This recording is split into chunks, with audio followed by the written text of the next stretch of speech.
गं गणपतये नमः। ओं संसरस्वत्यै नमः। ओं गुरुभ्यो नमः। ओं ब्रह्मा विष्णु रुद्र महेश्वर सदाशिव दुर्गा लक्ष्मी सरस्वती सावित्री राधा देव्यै नमः। ओं प्रसीद विश्वेश्वरि विश्वप्रसीदे प्रसीद विश्वेश्वरि वेदरूपिणी प्रसीद मायामि मन्त्रविग्रहे प्रसीद सर्वेश्वरि सर्वरूपिणी। ओं शान्तिः शान्तिः शान्तिः।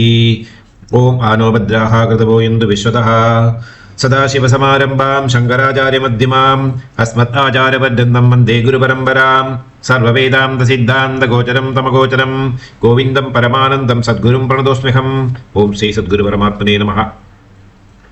அம்பாள் அனுகிரகத்தினாலையும் ஆதிசங்கர பகவத்பாதருடைய அனுகிரகத்தினாலையும் நாம் இப்பொழுது சௌந்தர்யலஹரி என்கிறதான மகாஸ்தோத்திரத்தினுடைய அர்த்தமாக தெரிந்து கொள்கிறோம். பக்த கோடிகள் அனைவருக்கும் என்னுடைய நமஸ்காரத்தை தெரிவித்து இந்த ஸ்லோகத்தை தெரிந்து கொள்ளலாம். இன்று 67வது ஸ்லோகம். இந்த ஸ்லோகத்துக்குரியதான மந்திரம் ஓம் ஸ்ரீ கிரிசுதாயை நமஹா. ஓம் ஸ்ரீ கிரிசுதாயை நமஹா. பலஸ்ருதி என்ன சொல்றது அப்படின்னா, ராஜப்பிரீதி உண்டாக இந்த ஸ்லோக ஜபம் பண்ணி பக்தஜனங்கள் சித்தி அடையும்படியாக நேரத்தில் ராஜப்பிரீதி உண்டாகும். ராஜாவினுடைய ஆதரவு, அதாவது அட்மினிஸ்ட்ரேட்டர்ஸ் அல்லது ரூலர்ஸ் அல்லது தன்னுடைய பதி யாராக இருந்தாலும் பரவாயில்லை. அதாவது உண்பதற்கும் உறங்குவதற்கும் உடுத்துவதற்கும் யார் உதவுகிறார்களோ அவர்களெல்லாம் நம்மளை பொறுத்தவரையில் இல்லை, தர்மசாஸ்திரத்தின் அடிப்படையில் அவங்களெல்லாம் பதியாகி விடுகிறார்கள். அவர்கள்தான் ராஜா. அவர்களுக்கு நம்மளை தண்டிக்கவும் சாசிக்கவும் உதவும் அதிகாரம் உண்டு என்பதுதான் இந்த சாஸ்திரத்தின் அடிப்படை. ஆகவே பராசக்தி என்பவள் நமக்கு எல்லாத்தையும் கொடுக்கிறாள் என்பதனால அம்பாள் நமக்கு ராஜா கூட ராட்னி கூட. ஸ்ரீ மாதா ஸ்ரீ மகாராட்னி ஸ்ரீமத் சிம்ஹாசனேஸ்வரே நமஹா. ஸ்ரீ மகாராட்னியாக இருக்கக்கூடியவள் தேவி. ஆகவே அம்பாளுடைய இந்த ஸ்லோகத்தை ஜெபம் செய்து தனக்கு ஆதரவாக இருக்கக்கூடியவர்களுடைய பிரீதியை அடையறதுக்கு ஒரு மார்க்கம் உண்டாகும் அப்படிங்கிறதான அர்த்தத்தை சொல்லுகிறது. சங்கல்பம் ராஜத்வாரே சர்வானுகூல்ய சித்தர்த்தம் சப்தஷஷ்டி ஸ்லோகம் ஜெபேது. ராஜத்வாரே சர்வானுகூல்ய சித்தர்த்தம் சப்தஷஷ்டி ஸ்லோகம் ஜெபேது. ஸ்லோகத்தில் அம்பாளுடைய எந்த அங்கங்களை எந்த உருவத்தை வர்ணிக்கிறார் அப்படின்றால், தேவியினுடைய முகவாய், அதாவது சுபுகம் சம்ஸ்கிருதத்தில், பராசக்தியினுடைய முகவாயை பற்றி தான் இந்த ஸ்லோகத்திலே வியாக்கியானம் செய்கிறார். ஜபிக்க வேண்டியதான முறை, காலையில் கிழக்கு அல்லது வடக்கு முகமாக அமர்ந்து 45 நாட்கள் தினமும் 1000 தரம் இந்த ஸ்லோகத்தை ஜெபம் செய்தார் நினைத்த காரியம் அனைத்தும் நிறைவேறும், ராஜப்பிரீதியை அடைய முடியும், அரசாங்க அலுவலகங்களில் அனுகூலமான சூழ்நிலை நமக்கு உண்டாகும். நிவேத்தியம் என்பது பால் பாயசம், தாம்பூலம், தாம்பூலத்தையும் கொடுக்க வேண்டும். சக்கரம் என்பது ஒரு விசித்திரமான சக்கரம். திருநெற்றியில 3 கோடு இருக்கக்கூடியதான திரிபுன்றம் போட்டு அந்த திரிபுன்றத்தை லாக் பண்ணோம்னா 2 சைட்ல இருந்தும் பட்டையா தெரியும். அது மாதிரி ஒரு சக்கரம். இது உள்ளே கிளீம் கிளீம் கிளீம் அப்படிங்கிற 3 தடவை பீஜாட்ச மந்திரத்தை மேலிருந்து கீழே எழுதி வர வேண்டும். இதுதான் இதற்குரியதான சக்கரம். தேவியின் முகவாய் என்பது அதுபோலே தேவியினுடைய கழுத்தும். இது ரெண்டுமே ரொம்ப ரகசிய உபாசனைக்கு உதவுகிறது. இது ரகசிய உபாசனை என்பதனால நிறைய மகான்கள் இந்த ஸ்லோகத்தை வியாக்கியானம் செய்கின்ற பொழுது ரொம்ப ஓப்பனா பப்ளிக்கா இதை பற்றி ஜாஸ்தி விவரமாக பேசக்கூடாது அப்படிங்கிறதான ஒரு கீழ்விழக்கம் இருக்கிறது. அதனால நிறைய மகான்கள் பராசக்திக்கு ரொம்ப நெருங்கி இருக்கக்கூடியதான வசின்யாதி தேவதைகளுடைய அதர உதர முக சௌந்தரியங்களை பற்றி எல்லாம், அழகை பற்றி எல்லாம் வியாக்கியானம் செய்து விட்டார்கள். இருந்தாலும் ஒரு சில ஸ்தோத்திரங்களுக்கு ரொம்ப பப்ளிக்காக இதனுடைய அர்த்தத்தை சொல்லிக் கொடுக்கக்கூடாது அப்படிங்கிறதான கீழ்விழக்கம் நியமம் உண்டு. என்னை பொறுத்தவரையில் பகவத்பாதர் இதை இயக்கி வைத்திருக்கார் அப்படின்னா அது எல்லாரும் தெரிந்து கொள்ள வேண்டும் என்பதற்காகத்தான். இருப்பினும் கேட்கக்கூடியதான ஜனங்களுக்கு மத்தியே அவர்களுடைய ஞானம், அறிவு, இறைவனிடம் எந்த அளவுக்கு பிரீதி இருக்கு அதை பொறுத்து தான் அவர்கள் கிராஹ்யம் செய்து கொள்வார்கள். சொல்லக்கூடியதான ஸ்தோத்திரங்களில் என்ன அர்த்தம் இருக்கு, அதனுடைய வாச்சியார்த்தம், அந்தரார்த்தம், பாவார்த்தம் லட்சியார்த்தம் அப்படிங்கிறதான மகாத்மியம் என்ன இருக்கு என்பதுதான் தெரிந்து கொள்ள வேண்டும். நாம் பொருளை பற்றி கவலைப்படுவதில்லை. பொருளினால் நமக்கு என்ன பலன் அல்லது அதனால் என்ன துஷித்தம் நமக்கு ஏற்படும் என்பதுதான் நமக்கு முக்கியம். பிரம்மாஸ்திரம் இருக்கு, பாசுபதாஸ்திரம் இருக்கு அப்படின்னு எல்லாருக்கும் தெரியும். மோகனாஸ்திரம் இருக்கு, ஞானாஸ்திரம் இருக்கு. இதில் கேள்விப்பட்டிருக்கோம். இது கேள்விப்பட்டு நமக்கு என்ன பிரயோஜனம்? இது எங்க பிரயோகம் பண்றா, எப்படி பிரயோகம் பண்றா, இதனால் என்ன பவிஷ்யத்து உண்டாகிறது, அதுதான் முக்கியம் இருக்குதுல. ஆகையினால ரொம்ப டீப்பா எல்லாம் ரொம்ப உள்ள போய் அலசி எல்லாம் பண்ணாம அதில் மேற்பரப்பாகவே இருக்கக்கூடியதான இந்த அர்த்த மகாத்மியத்தை நாம் தெரிந்து கொள்ள வேண்டும். இதுக்கு நமக்கு அதிகாரமும் உண்டு. இல்லை என்றால் பகவத்பாதர் இப்படி ஓப்பனா வர்ணிக்க மாட்டார். இந்த 100 ஸ்லோகங்கள் ஏன் போடணும் அப்படியானா, இது சொல்லிக் கொடுப்பவர்கள் கேட்பவர்கள் இவர்களுடைய மனப்பக்குவம், அவர்கள் இறைவனை எந்த அளவுக்கு நேசிக்கிறார்கள், இறைவனை எந்த நோக்கத்தோட பார்க்கிறார்கள் என்பதுதான் முக்கியம். அரக்கலுக்கு பராசக்தியை தாயாராகவோ ஜெகன்மாதாவாகவோ பரமேஸ்வரனுடைய இடப்பாகத்தில் இருக்கக்கூடியதான மகாசக்தியாகவோ பார்க்கவில்லை. நிறைய பேர் காமாசக்தியோடு தான் அம்பாளை பார்த்தார்கள், மோகவசப்பட்டார்கள். அது அவர்களுடைய தப்பு அல்லாமல் அம்பாளுடைய தப்பு கிடையாது. அம்பாள் அழகா இருக்கா அப்படின்னா அதுக்கு நம்ம என்ன பண்ண முடியும்? அது அம்பாளுடைய சௌகரியம். எந்த உருவத்தில் யாருக்கு முன்னாடி எப்படி தரிசனம் கொடுக்க வேண்டும் அப்படிங்கிறது அம்பாளுடைய தீர்மானம். ஆனால் நாம் அதை எப்படி பார்த்துக்கொள்கிறோம் என்பதுதான் ரொம்ப முக்கியம். இதில் தான் ரகசியம் பரஸ்யம் ரெண்டும் நாம் எந்த அளவுக்கு உபயோகப்படுத்திக் கொள்ள வேண்டும் என்பது ஆதிசங்கர பகவத்பாதர் சொல்லிக் கொடுக்கிறார். விவேக சூடாமணியில் நம்மளுடைய விவேகம் எது சரி, எது தப்பு, எது நியாயம், எது அந்நியாயம், எது சத்தியம், எது பொய் அப்படிங்கிறதான தத்துவத்தை கிரகணம் செய்யக்கூடியதான பக்த ஜனங்களுக்கு இது ஒரு ஆபாசமாக தோன்றவே தோன்றாது. ஸ்லோகத்தில் என்ன சொல்லுகிறார் அப்படி பார்ப்போம். கராக்ரேண ஸ்பிருஷ்டம் துஹினகிரினா வத்சலதயா கிரீஷேனோதஸ்தம் முகு அதரபானாகுலதயா கரக்ராஹ்யம் சம்போஹோ முக முகுரவிருந்தம் கிரிசிதே கதம் காரம் ப்ரூமஹ தவ சுபுக மௌபம்யரஹிதம் கராக்ரேண ஸ்பிருஷ்டம் துஹினகிரினா வத்சலதயா கிரீஷேனோதஸ்தம் முகுர அதரபானாகுலதயா கரக்ராஹ்யம் சம்போர் முகுகுரவிருந்தம் கிரிசுதே கதம் காரம் ப்ரூமஸ்தவ சுபுகமௌமப்யரஹிதம். ரொம்ப அர்த்தகர்ப்பம் இருக்கக்கூடியதான ரகசியமான ஒரு ஸ்தோத்திரம் இது. நாம் ஸ்தோத்திரம் படித்துக் கொள்வது எதற்காக? அதனுடைய அர்த்தத்தை புரிஞ்சு அந்த அர்த்தத்தில் இருக்கக்கூடியதான மகாத்மியத்தை அனுபவிக்கிறதுக்காகத்தான் சம்ஸ்கிருத ஸ்லோகம். ஆகவே ஸ்லோகம் மட்டும் ஜபம் பண்ணா போரும், ஸ்லோகத்தின் அர்த்தத்தை தெரிந்து கொள்ள வேண்டாம் என்பதில் எனக்கு அந்த கருத்துப்பாடு, அதில் எனக்கு விருப்பம் இல்லை. அதனால நான் அம்பாளுடைய அனுகிரகத்தை முன்னிறுத்தி இந்த ஸ்லோகத்துக்கு வியாக்கியானம் செய்ய விரும்புகிறேன். கராக்ரேண ஸ்பிருஷ்டம், அதாவது ஒரு பெண்மணியை 3 பேர் தீண்டுவார்கள். கையால் தொடக்கூடியதான அதிகாரம் உண்டு.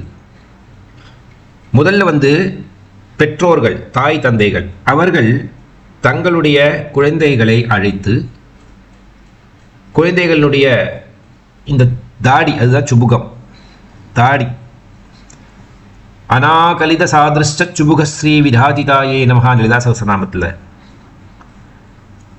பகவத்பாதர் இந்த ஒரு ஸ்லோகத்தில் இனியும் 1-2 ஸ்லோகத்தில் இதே மாதிரி பண்ணுறார். அப்படின்னா அவர் அமரகவி, திவ்ய கவி, மகாத்மா, சிறு பிராயத்தில் இருக்கக்கூடியவர், பார்வதி பரமேஸ்வரனுக்கு புத்திரபாவத்தில் இருக்கக்கூடியவர், நமக்கெல்லாம் ஜெகத்குருவாக இருக்கக்கூடியவர். அப்பேற்பட்டதான அந்த புண்ணியாத்மா அவரே சொல்லுகிறார், அம்மா எனக்கு இந்த ஸ்லோகத்துக்கு இல்லை, நான் இப்போ பார்த்த நிகழ்ச்சிக்கு வியாக்கியானம் சொல்ல என்னால் முடியாது. நான் எதைத்தான் உனக்கு உபமையாக சொல்ல முடியும்? முகத்தில் இருக்கிறதான பல அங்கங்களுக்கு பலவிதமான உபமைகள் என்னால் கொடுக்க முடிஞ்சது டு சம் எக்ஸ்டென்ட், ஒரு அளவுக்கு ஒன்று அனுகிரகத்தினால. ஆனால் உன்னுடைய இந்த முகவாய்க்கு மட்டும் எனக்கு கம்பேரிசனுக்கு ஒரு பொருளையே கிடைக்க மாட்டேங்கிறது உலகத்தில். அதனால் நான் இந்த ஸ்லோகத்தில் நான் உனக்கு அடிமை, நான் சரண்டர் ஆகி விடுகிறேன், என்னால் இது வியாக்கியானம் செய்ய முடியாது அப்படிங்கிறதான ஒரு கன்விக்ஷன், அவருடைய தீர்மானத்தை எடுத்து சொல்லுகிறதான ஸ்தோத்திரம் இது. அதனால தான் இது பரமரகசியம் அல்லது இதில் என்னெல்லாமோ சூழ்ச்சி இருக்குது அப்படிங்கிறதான ஒரு அர்த்தகர்ப்பம் இருக்கக்கூடியதான அந்தரார்த்தம் இருக்கக்கூடியதான ஒரு ஸ்லோகம் என்பதை பல மகான்கள் அபிப்பிராயப்படுகிறார்கள். ஒரு பெண்ணை 3 பேர் தொடுகிறார்கள், தீண்டுகிறார்கள். யாரெல்லாம் என்றால், முதல்ல பெற்றோர்கள் குழந்தைகளுடைய இந்த முகவாயை, தாடியை தொட்டுக்கொண்டு, 2 கரங்களாலையும் தொட்டுக்கொண்டு அவர்களுடைய திருநெற்றியில் சும்பனம் செய்கிறார்கள், முத்தம் இடுகிறார்கள். இது அன்பை குறிக்கிறது, ஆசாபாசத்தை குறிக்கிறது, நிகரில்லாத ஒரு அன்பு. அந்த வழியாக அவர்கள் அந்த குழந்தைகளுடைய அல்லது ஒரு பெண்ணினுடைய திருநெற்றியில் முத்தம் இடுகிறார்கள். இது தாய் தந்தைகள் செய்யக்கூடியதான வேலை. இரண்டாவதாக, கணவன் அல்லது காதலன் ஒரு பெண்ணினுடைய இந்த முகவாயை 2 கரங்களாலையும் தொட்டுக்கொண்டு அவளுடைய அதரத்தை பானம் செய்கிறார். அதரம், உதரம், ஓஷ்டம். ஓஷ்டத்துக்கும் அதரத்துக்கும் நடுவே இருக்கிறது அன்னநாளம், அதுக்கு கீழே இருக்கிறது உதரம், வயிறு. ரொம்ப முக்கியமான ஒரு சம்பந்தம் இருக்கக்கூடியதான இடங்கள் இந்த 3. நாம் இதுக்கு முன்னாடியே தெரிந்து கொண்டிருக்கோம். ஓஷ்டம் என்பது ஆன்மீகத்தையும், அதரம் என்பது காமியத்தையும், உதரம் என்பது சிருஷ்டியையும் சொல்லுகிறது. அந்த ஓஷ்டம் என்பது சகசார பத்மம் என்கிறதான புத்தியோடு தொடர்பு கொள்கிறது. அதரம் என்பது உதரத்துக்கு உள்ளே இருக்கக்கூடியதான கர்ப்பப்பையோடு தொடர்பு கொள்கிறது.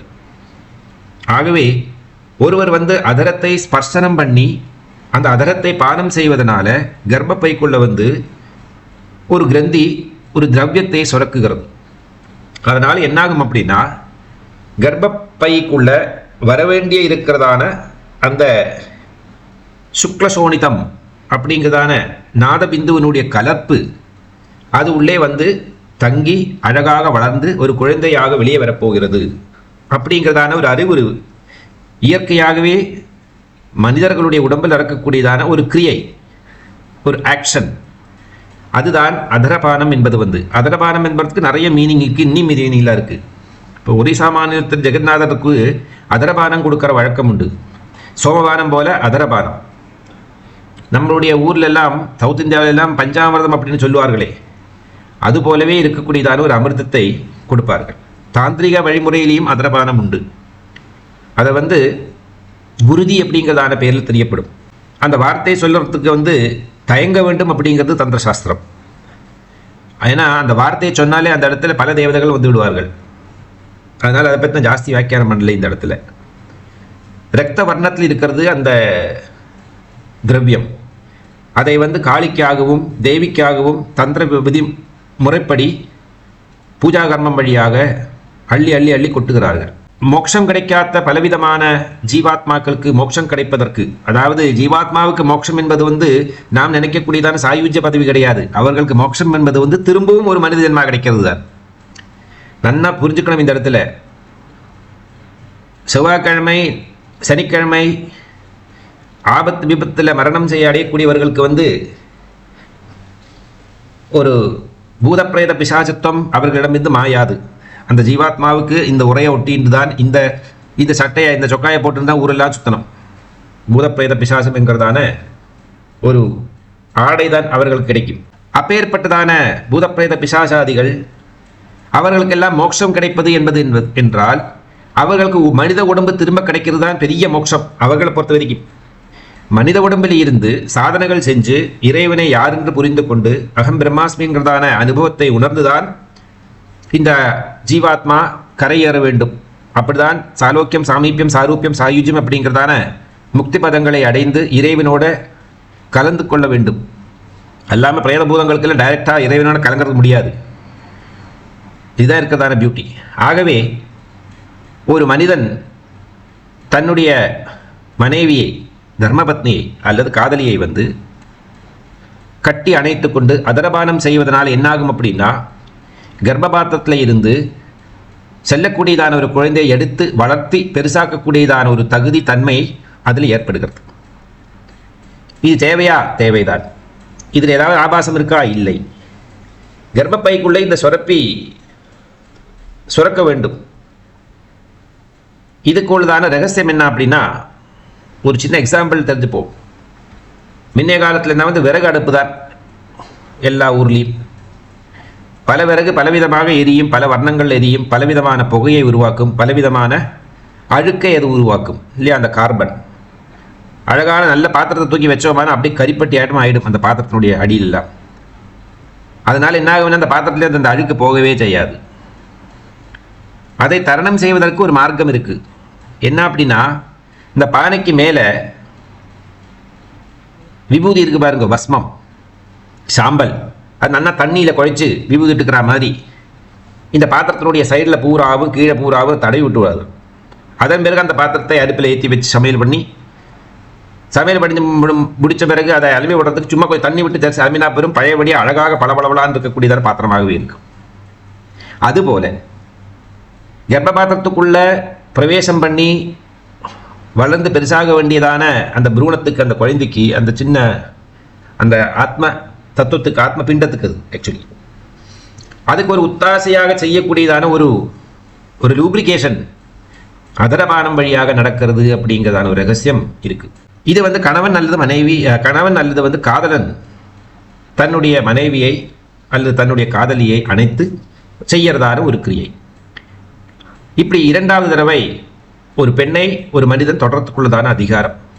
மூன்றாவது அதிகாரம் என்பது வந்து பகவத் பாதர் சொல்லலை, நான் எடுத்து சொல்கிறேன் இந்த இடத்துல.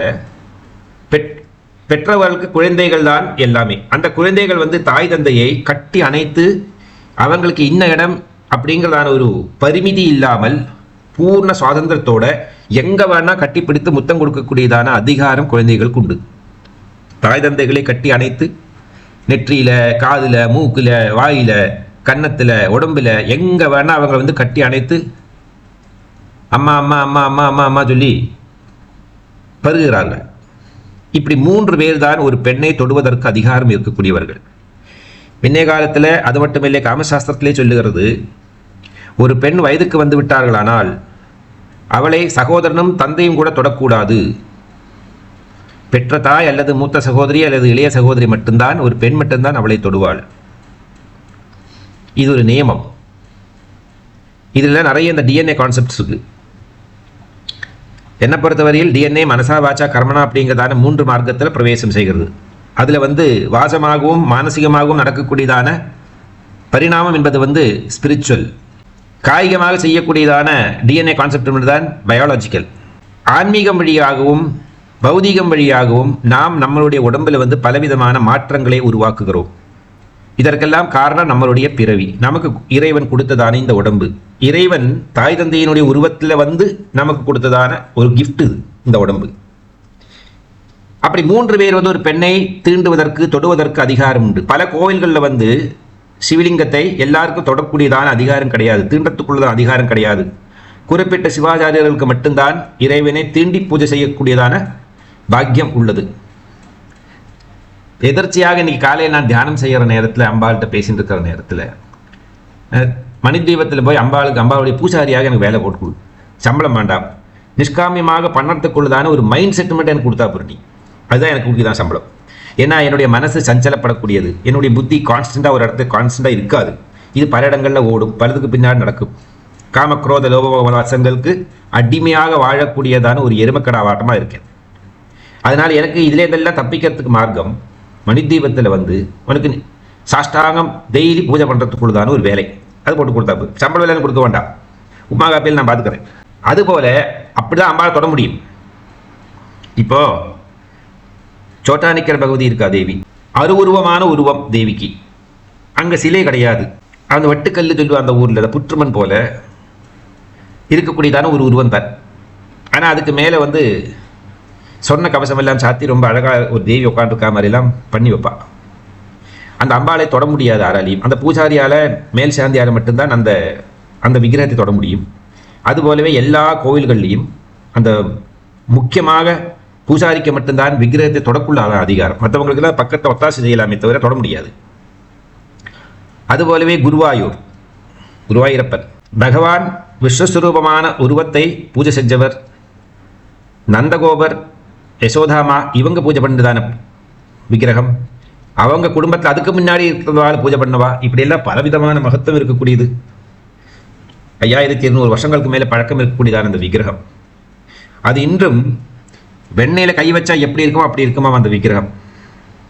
அந்த விக்கிரகத்தை நமக்கு தொடக்க அதிகாரம் உண்டா? இல்லை. ஆனால் அதை தொட்டு பூஜை செய்யக்கூடியவர்களை வந்து நாம் எப்படி தொட முடியும்? அதுவும் முடியாது. அதற்கு உபாயமாக சில விதிமுறைகளை எல்லாம் நாம் கைப்பற்றி அந்த பகவானுடைய திருவுருவத்தை ஸ்பர்சம் செய்யக்கூடியதான யோகம் உண்டாக்கி எடுக்கலாம். எனக்கு அதுக்கு முடிஞ்சுது இந்த ஜென்மாவில். அது ஒரு பெரிய ரகசியம். இதுக்கு முன்னாடி ஏதோ ஒரு உபன்யாசம் நான் சொல்லியிருக்கேன். நான் அது என்னோட 2 ஆசையும் ஒரே நேரத்தில் அம்பாள் அனுகிரகம் பண்ணி கொடுத்தா. எப்படின்னா, சொத்தா நிற்கிற பகவதியை எனக்கு தொடணும், குருவாயூரப்பனையும் எனக்கு தொடணும். எப்படி முடியும் இது வாழ்க்கையில்? அதுதான் அதிசயம். அந்த குருவாயூர் இருக்கிறதான மேற்சாந்தி, அதாவது பகவானை தொட்டு அவருக்கு வாகச்சாத்திலிருந்து எண்ணெய் ஆடி வாகப்பொடியை போட்டு தொடச்சி க்ளீன் பண்ணி நல்லா அழகாக எல்லா கோவில்கள்லேயும் பூசாரி என்பவர் அந்த டேட்டி, அந்த ஊரில் இருக்கிறதா அந்த தெய்வத்தினுடைய பிதாஸ்தானம் கிடைக்கிறது அவருக்கு. பிதாஸ்தானமும் மாதஸ்தானமும் ரெண்டும் சேர்ந்தா போல அனுபவிக்கிற ஒரே ஒரு பூசாரி மட்டும்தான். ஏன்னா பெண்கள் விக்கிரகத்தை தொட்டு பூஜை செய்ய மாட்டார்கள். பாண்டரங்கனுக்கு அப்படி கிடையாது. பாண்டரங்கனுக்கு வந்து தாயும் தந்தையும் 2 பேரும் பூஜை செய்வார்கள். இன்ஃபேக்ட் குளிப்பாட்டி வஸ்திரதாரணம் எல்லாம் பண்ணுறதுக்கு பெண்களுக்கு மாதாவுக்கு அதிகாரம் ஜாஸ்தி. குழந்தை பருவத்தில் இருக்கக்கூடியவர் பகவான். சில கோவில்களில் மட்டும்தான் இந்த எக்ஸப்ஷன். நிறைய மோஸ்ட் ஆஃப் கோவில்கள்லையும் பூசாரி வந்து ஆம்பளையாகத்தான் இருப்பார். அப்போ அந்த ஆம்பளைக்கு வந்து தாயாகவும் தந்தையாகவும் இருக்கக்கூடியதான அதிகாரம் உண்டு. எல்லா கோவில்களையும் அப்படிதான். நாம் வீடுகளில் வந்து இறைவனுக்கு விக்கிரகத்தை வச்சு அபிஷேகாதிகள் பண்ணி வஸ்திரதாரணங்கள் ஆபரணங்கள்லாம் போட்டு எல்லாம் பண்ணுறோம். நம்ம தான் அந்த இறைவனுக்கு தாய் தந்தை. நாம் மறக்கக்கூடாது, அண்டர் எஸ்டிமேட் பண்ணக்கூடாது. ஒரு பெரிய பாக்கியம். யாராருக்கெல்லாம் இறைவனை வழிபடக்கூடியதான பாக்கியம் கிடைக்கிறதோ நாம் எல்லாம் சொல்லி போவல்வா, யசோதாமா எவ்வளோ பாக்கியம் பண்ணார், நந்தகோவர் எவ்வளோ பாக்கியம் பண்ணார்.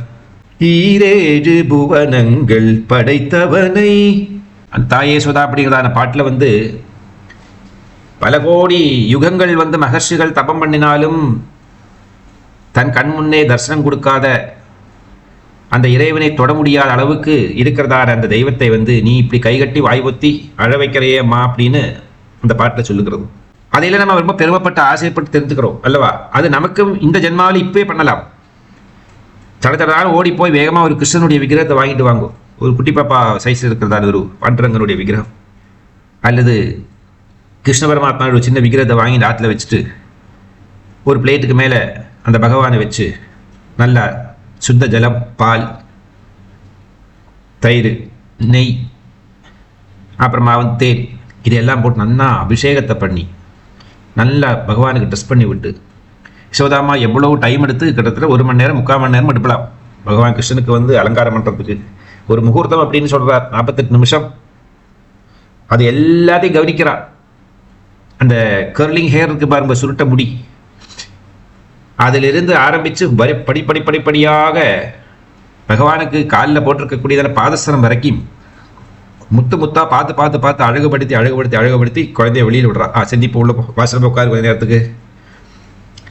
அங்கே போனால் தாறுமாறாக ஓடிவிடுவார்.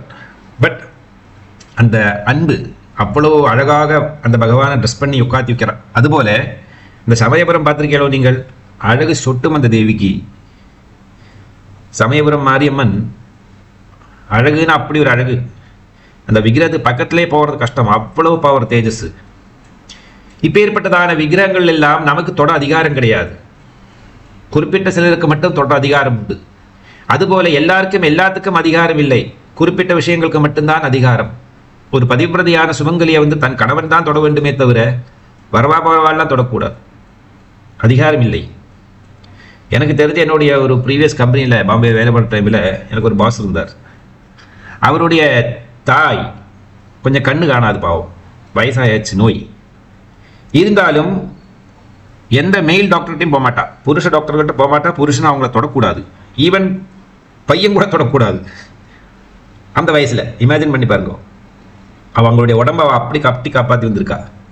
அதுபோல இறைவனுடைய உடம்பு அவ்வளவு சிறப்பானது. நிறைய அவதார புருஷர்கள் தன்னை தொட விட மாட்டார்கள், தானும் அவர்கள் இன்னொருத்தரை தொட மாட்டார்கள். ராமேஸ்வரம் சில வந்து ரொம்ப ஸ்ட்ரிக்டாக இருக்கக்கூடியவர் இந்த விஷயத்தில். அவருக்கு சில பேரெல்லாம் தொட முடியாது. சில பேர் தொட்ட பொருளை அவரால் கண்ணால் கூட பார்க்க முடியாது. அவருக்கு தலை சுத்தும், உடம்பு வலிக்கும், கீழே படுத்து விடுவார். என்னுடைய குருநாதர் மாதாமலாந்தமி தேவி இப்பெல்லாம் எவ்வளோ பெட்டர். சாதனா காலங்களில் முதல் எல்லாம் எல்லாரும் வந்து அம்மாவை தொட்டாச்சுன்னா அம்மாவுக்கு உடம்பெல்லாம் எரிஞ்சு அப்படியே படுக்கையில் படுத்துட்டு உருள்ற மாதிரி நிலத்தில் படுத்துட்டு உருள்வாங்க. அந்த பேர்னிங் இது போல எல்லாம் நிகழ்ச்சிகள் உண்டு. யாரும் சில உடம்பை வந்து தொடப்பட மாட்டார்கள். ஆனா இங்க என்ன சொல்லி வரார் பகவத்பாதர், இது எல்லாரும் பார்க்கிறார், அங்கே தான் தங்கி இருக்காங்க நாளைக்கு இந்த காவியத்தை சமைச்சு முடிக்கிற வரைக்கும்.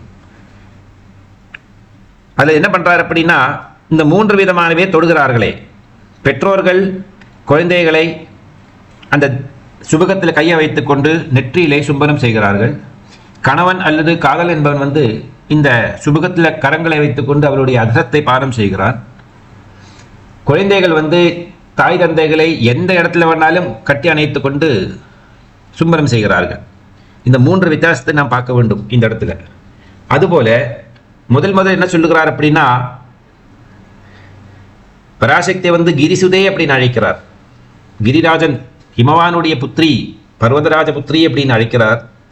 கராக்ரேன ஸ்பிருஷ்டம் துஹினகிரினா வத்சலதையா, வாசல்யத்தோட ஆசையோட அன்போட உன்னை தொட்டு உன்னுடைய சுபகத்தை ஸ்பர்சனம் செய்து கொண்டு ஹிமவான் என்கிறதான உன்னுடைய தந்தை உன்னுடைய திருநெற்றியில சும்பனம் செய்கிறார், ஸ்பர்சிக்கிறார் அப்படிங்கிறத.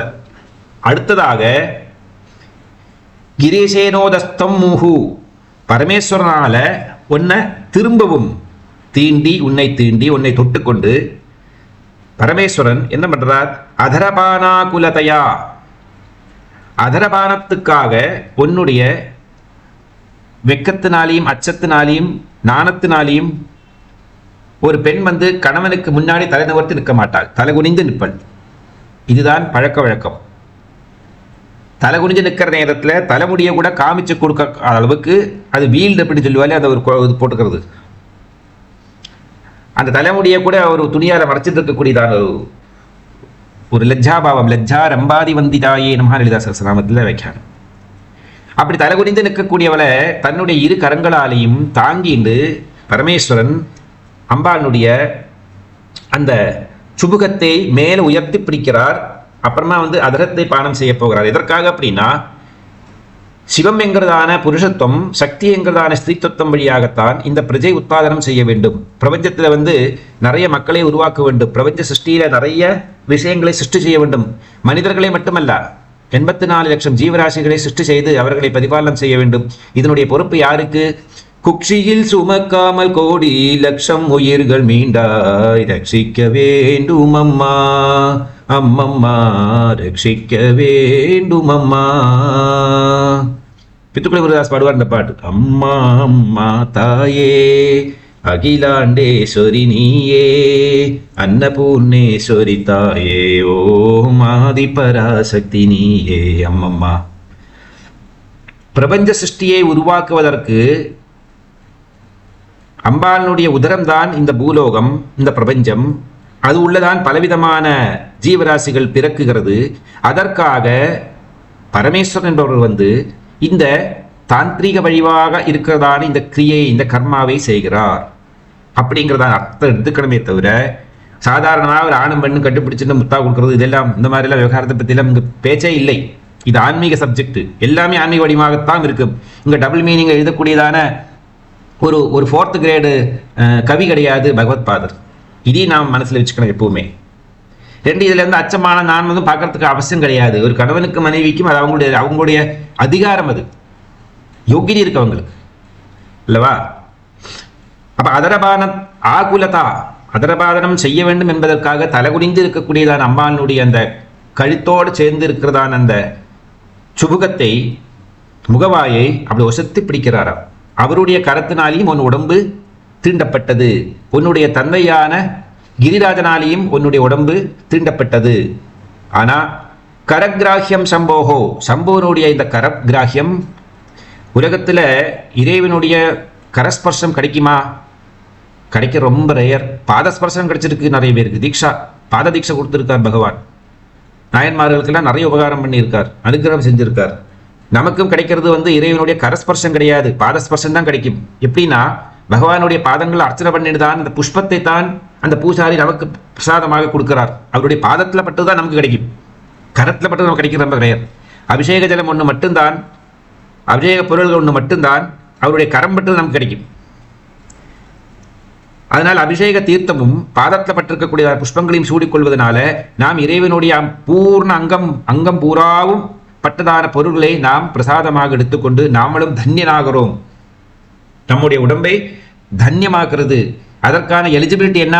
இறைவனுடைய சொத்து என்பதான அந்த ஜீவன் சிவன் நம் உடம்புக்குள்ளே இருப்பதனால நமக்கு அதை பருகுவதற்கு அதிகாரம் இருக்கிறது அப்படிங்கிற தத்துவம் தான் இதில் நாம் தெரிந்து கொள்ள வேண்டும்.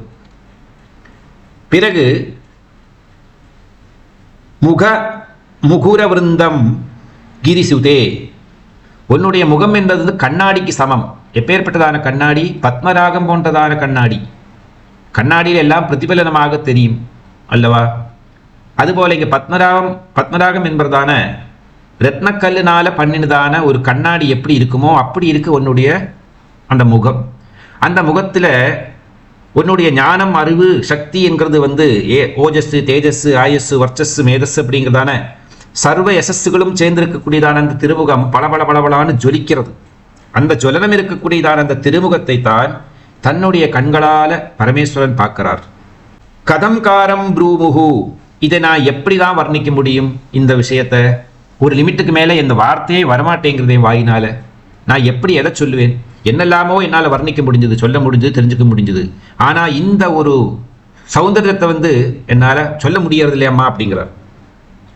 தவ சுபுக மௌப்யம் ரஹிதம், அதாவது என்னுடைய நிருபமாக இருக்கக்கூடியதான இந்த சுபுகத்தை, அதுதான் லலிதா சஹஸ்ரநாமத்தில் அனாகலித சாதிருஷ சுபுக ஸ்ரீ விராஜிதாயே நமஹா, எந்த ஒரு பொருளினோடையும் உபமண்ணி வியாக்கியானம் பண்ண முடியாமல் இருக்கக்கூடியது உன்னுடைய சுபுகம் அப்படிங்கிறது. அந்த தாடி, அந்த முகவாய் எப்போ இருக்கா? இது உபம பண்ணி வியாக்கியானம் முடியாதுன்னு சொல்லிவிட்டார்களோ அப்புறமா அதில் பற்றி பேசறது என்ன அர்த்தம் இருக்குல்லவா? அதனாலே இதுக்கு பெரிய வியாக்கியானம் செய்ய தேவையே இல்லை. இந்த அளவுக்கு தெரிஞ்சுட்டா போரும். அதில் ஏன் வாத்சல்யத்தோட செய்யக்கூடியதான கரஸ்பர்சனம் அது பிதாவுக்கு சேர்ந்தது அல்லது மாதாவுக்கு சேர்ந்தது. சிருஷ்டி செய்ய வேண்டும் என்கிறதான தூண்டுதலை உருவாக்குவதற்காக அதரபானம் செய்யக்கூடியது கணவன் அல்லது காதலன். காதலுக்கு இங்கே இம்பார்ட்டன்ஸ் கிடையாது, கணவனுக்கு தான் முக்கியத்துவம். ஏன்னா இது நித்திய சுமங்கலியான பராசக்தியை பற்றி வியாக்கியானம் செய்யக்கூடியதான இடம். அப்பேற்பட்டதான சந்திர வடிவமான உன்னுடைய திருமுகத்தை பார்த்து அச்சத்தினாலையும் மானத்தினாலையும் நாணத்தினாலையும் எல்லாம் குடிஞ்சிருக்கக்கூடியதான அந்த தலையை நிவர்த்தி இந்த கழுத்துக்கு பக்கம் இருக்கக்கூடியதான இந்த சுபுகத்தை இப்படி 2 கரங்களாலையும் உசத்தி கண்களாலே பார்த்து அதரபானம் செய்கிறார். இது இயற்கையாகவே இருக்கிறதான ஒரு மெடிசினல் ப்ராக்டிஸ்.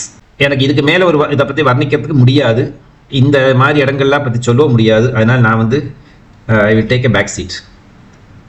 அதனால உலகத்தில் தேவி சுபகத்துக்கு சாதிருஷ்யமாக எதையும் சேர்த்து வர்ணித்து சொல்ல முடியாது அப்படிங்கிறதான ஒரு தத்துவத்தை பகவத்பாதர் சொல்லி, அம்மா அப்பேற்பட்டதான மகாத்மம் இருக்கக்கூடியதான உன்னோட உடம்பு, இந்த திவ்ய சரீரம், அதை இதுக்கு மேலே என்னால் வர்ணிக்கவோ அதுக்கு மேலே ஒரு ஸ்லோகத்தை சொல்லி ஜெபம் பண்ணவோ முடியுமா எனக்கு தெரிய மாட்டேங்கிறது அப்படிங்கிறதா சொல்கிறார். அந்த அளவுக்கு சொல்லியிருக்கார்.